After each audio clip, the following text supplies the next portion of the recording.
नाज़रीन, हालिया बरसातन सिंध के मुख़्तलिफ़ इलाइक़नि खां पोइ कोटडीजी में भी तमाम वॾे पैमाने ते तबाही मचाए छॾी। केतिरनि इलाइक़नि मां बरसाती पानी निकाल न थियण करे ग़रीब माण्हुनि जा कचा पका घर किरण मामूल बणिजी विया।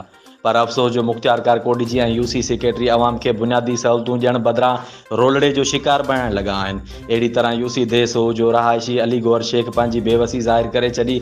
अली गौहर शेख जो चवणु हो त मां मुख़्तियार कार जी ऑफिस वञी पंहिंजे नुक़सान जो इतलाह ॾिनो, जंहिंखां पोइ मुख़्तियार कार कोटडीजी तपेदार के हुकुम ॾिनो तो फौरी तौर ते अंग अखर लिखी हर मुमकिन सहकार करण जो चयो। पर अफ़सोस जो तपेदार मुख़्तियार कार जा मिलियल हुक्मनि ते अमल करण बदिरां ख़ामोशी अख़्तियार करे वरिती। उन सां गॾोगॾु यूसी देसो जे सेक्रेटरी खे बि बार बार शिकायतूं कयूं आहिनि, को ॿुधण लाइ तयारु न आहे। मां बैरिस्टर हालार खान वसाण, नवाब खान वसाण, सैयद नफ़ीसा शाह खे अर्ज़ु थो कयां त अहिड़ी महांगाई जे दौर में बचा पालण ॾुखिया आहिनि त घर किथां ठाराए सघंदासीं। ख़ुदा रा मुंहिंजी मदद करे मुंहिंजी ऐं मुंहिंजे बचनि मां मायूसी ख़तमु कई वञे। सर, मुझो नालो अली गौहर शेख है। पर मीहन के करे मां गरीब हाँ, मिसकिन हाँ। मुझो जोगो जो रही पियो मां गरीब मिसकिन हाँ। मूंखे का वसत ना है। मां जो मुख़्तियार कार साहब के दरख़्वास्त दी आहे, अदी नफ़ीसा शाह के दी आहे। मां जावेद वसाण हिते साहब हिते आयो, उन के मां जाइ खणी ॾेखारी। उन चयो मां हालार साहब के वठी मां अची हिते तो वटि पुॼाईंदुमि, ॾिसंदो तोसां मदद कंदो। मुंहिंजी अपील आहे DCO के, मुख़्तियार कार के, मंजूर साहब के, अदी नफ़ीसा शाह के त मुंहिंजी मदद कयो। मां गरीब आहियां, मां पंहिंजे बचनि पालण में हलाक आहियां। मुंहिंजा बच्चा बीमार था थियनि, मच्छर आहिनि। उन खां पोइ चेयरमैननि खे मां चयो मूंखे पाणी कढी ॾियो, नथा कढी ॾियनि। उन खां पोइ मूंखे मुख़्तियार कार फॉर्वड कराए ॾिनी आहे तपेदार ॾे। मां चयोमांसि फॉर्वड करे ॾे। उन चयो तूं हल घर, मां अचां थो। अॼु 5हों ॾींहुं आहे त मां तपेदार आयो न आहे। मूंखे चई तूं हिन महिल मूंखे वठी थो हले, तोखे भरियूं तपेदार ऐं बादशाह नो कांधड़ो लयारीअ जो आहे लागर्द माण्हू जेको मुंहिंजी पोजीशन नथो ॾिसे, मुंहिंजे घर जी न अचे थो। मुख़्तियार कार जूं फॉर्वड जूं दरख़्वास्तूं ॿई उन वटि पियूं आहिनि।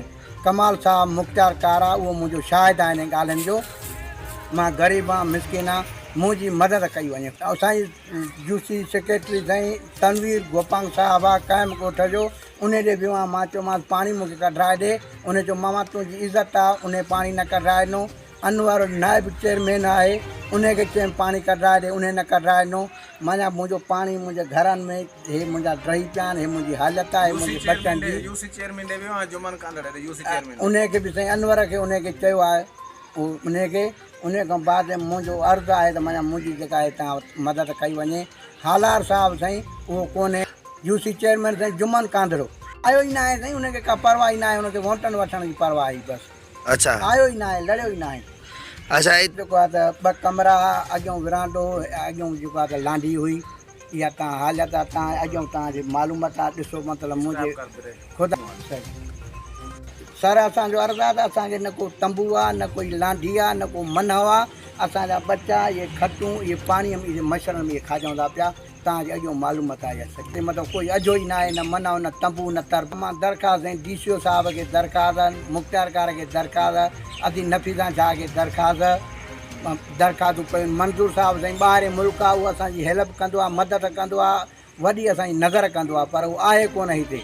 जावेद साहब आहे, उन जो हालार साहब अचे कराची आहे, मां खणी उनखे ॾेखारियां थो, तव्हांजी मां मदद कराईंदुमि।